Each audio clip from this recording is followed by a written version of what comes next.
Hey guys, and welcome back to this channel. In this video I'll be showing you guys how you can use AI models to display like your clothing brand on CapCut. So select the expand button on your homepage and select AI model. Then you're going to select the model of your choice. I'm just going to select this one. I'm just going to press the checkmark button, and I already have like a photo of like a dress. You can also do it for the top as well. I'm not sure about like the pants or like the skirt. I'm not sure, but you're just going to press the plus button and you're going to upload flat lay photos or ghost mannequin photos of the front side of the products with a clean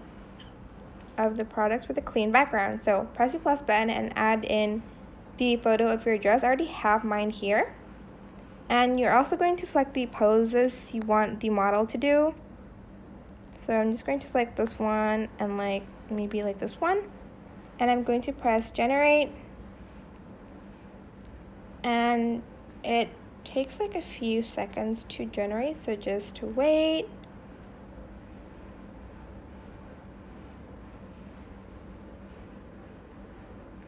And there you go. Once you're done, just press the export button and it's going to be saved to your device. That's it. I hope this tutorial was helpful for you guys. Don't forget to like, comment, share, and also subscribe to this channel if you haven't done that already. If you have any questions, just leave it in the comment section down below and I will try my best to answer them all for you guys. And if you found this video helpful, please click the thanks button above the description box down below. Thank you so much for watching. Bye!